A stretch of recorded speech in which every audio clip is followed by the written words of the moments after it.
I'm Amy Baxter, editor of Retail Leader, and welcome to Trend Talk. Every week on Trend Talk, we identify a retail trend and give it a deep dive with an industry insider. This week, we're looking at trends in retail shipping, and with me today is a shipping expert, Kiel Harkness, Managing Director at UPS Capital. UPS recently published a report that unpacks the e-commerce market opportunity for small and mid-sized businesses and retailers, as well as the pain points experienced by customers related to shipping experiences. So thanks, Kiel, so much for being here. I'm wondering if first you could start us off with just some of the top takeaways from the report. Yeah, thanks, Amy. So just to kind of clarify, the report was really focused on SMBs.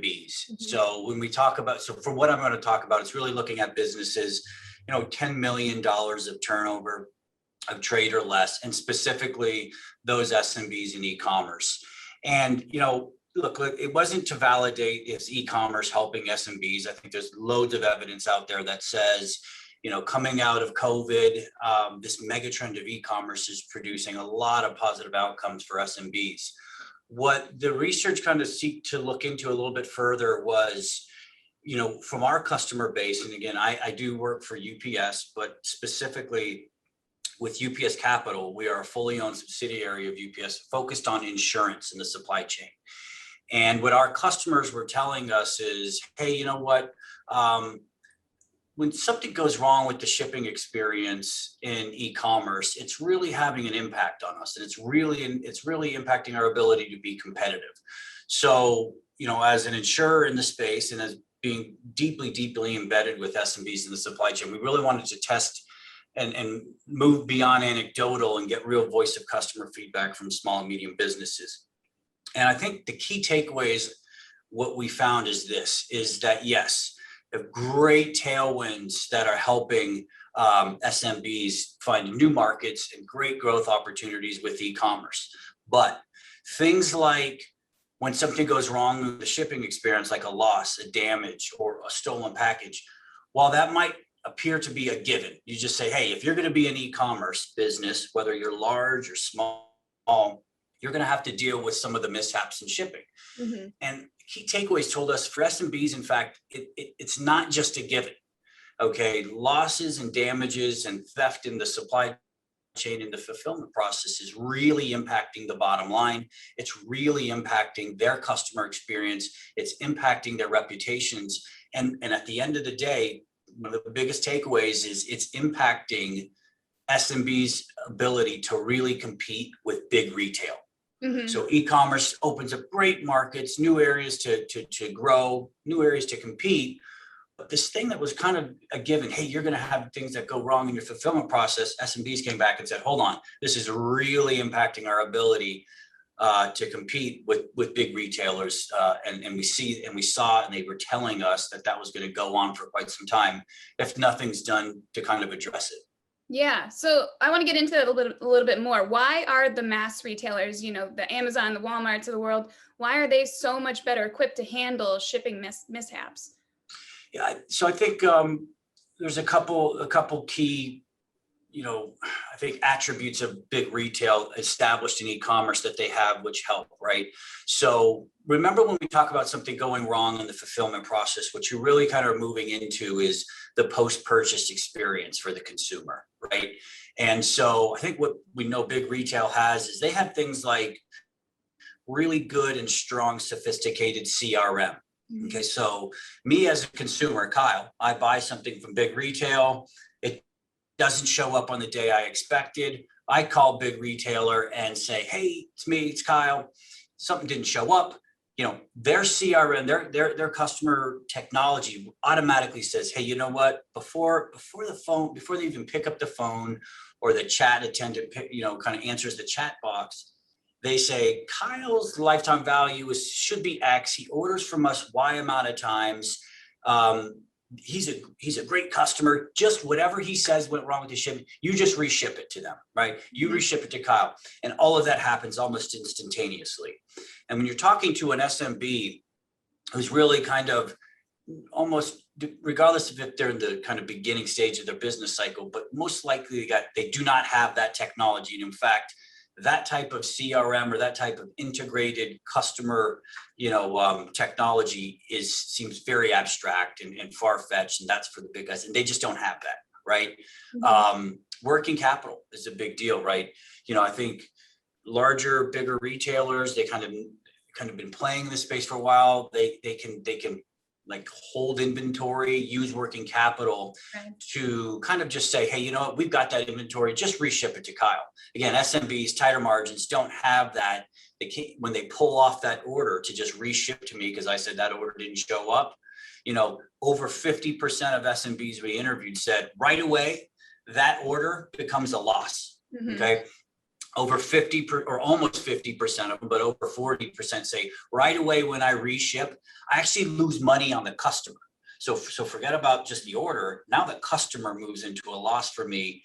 And again, over 40% of them say, SMBs tell us, when that order is lost right away, I can expect to have some sort of reputational damage. So, those are two kind of real life examples, working capital, customer technology, that I think big retail has that doesn't, that SMBs don't have, and many don't have access to. And if they had access, they couldn't afford it. Yeah, and something else that came up in the report was SMBs have lower consumer ratings when it comes to shipping experiences, which you just touched on. So could you talk about that result a little bit and why that's so devastating, as this, being competitive right now is so critical, as online is still is ramping up and still continuing. Yeah. So we did this SMB research, talking to businesses. We complemented it with consumer research as well. And what we saw is over 60% of them give a big retailer like Amazon, a Target, or a Walmart 4 out of 5 stars in terms of what they get from that customer experience once the order has been made. And less than 30, so like 29%, give SMBs that same level of stars. So we do know, what we did see is, in fact, consumers really do rank SMB customer experience once the order has been shipped as lower. And what I think a key driver, and where kind of UPS Capital tries to insert itself as a value creator for SMBs is, that SMB says, I don't have that customer technology, I don't have that working capital. How can I ever compete to create that post-purchase experience like the big retailers have?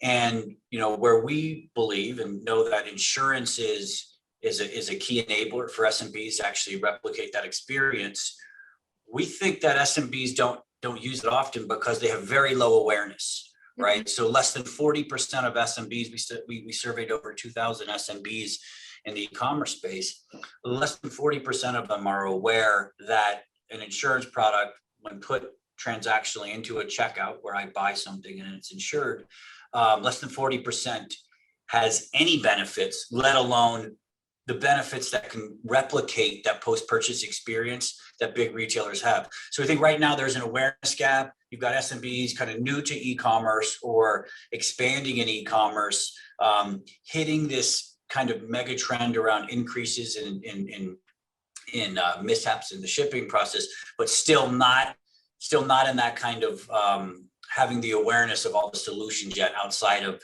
these more entrenched solutions that already big retailers are using.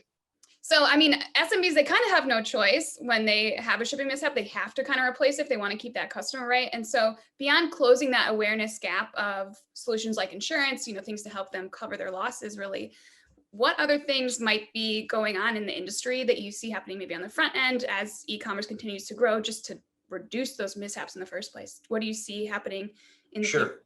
Sure. So I think generally, and there's a movement around like leveling up, right? So SMBs who are in e-commerce, this is not a surprise that somebody's going to sit here and say, they're getting really nice tailwinds from this mega trend of e-commerce, but they're still kind of losing in the share battle. Like I think big retail is still kind of taking the share story.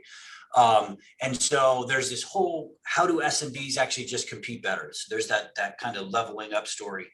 And I think the other areas that SMBs have to look at to better compete in e-commerce connect into this whole omni-channel kind of discussion, right? And that's been a big retail story so far, right? But there are solutions out there, like we offer an insurance solution that helps them with that post-purchase experience. Part of winning in e-commerce as an SMB is understanding you can't do it alone and finding the right partners. So you can level up and create similar kind of omni-channel experiences as a big retailer by finding the right partners. So think about the fulfillment process, right? find a partner that takes your inventory and puts it closer to your customers, right? So a warehousing partner, right? And I think you've had some previous guests on here who are in that space, and UPS has a company, Where to Go, that does that too. But that cuts down the space between your inventory and your customers, so faster deliveries, less chances of a mishap. So there's something. There's payment processing options. I think that's an important one. That's part of the omni-channel experience. Think about click and collect, right? So I'm an SMB. I only have my web shop or marketplaces. I have no retail presence, right? But omni-channel results tell us that, in fact, consumers like to buy things and pick them up in a store, pick them up in a retail location that's convenient to them. So as an SMB running a web shop, find a partner that has retail spots or something that you can ship into and replicate that experience. So something like an access point that UPS has is a great example. So, it looks to an end consumer like it's similar to a click and collect that a large retailer would have in omnichannel, but I ship it to an access point and give the consumer all those tangible benefits. So those are kind of in my mind, hey, level up SMBs, find ways to compete and really capture and provide your customers some of the tangible benefits of omnichannel, and as well as the post-purchase experience kind of that consumers have grown to expect. Yeah, great. Well, I'd love to end on this question. If you could rate how SMBs are doing when they're navigating all these changes, where would you rate them?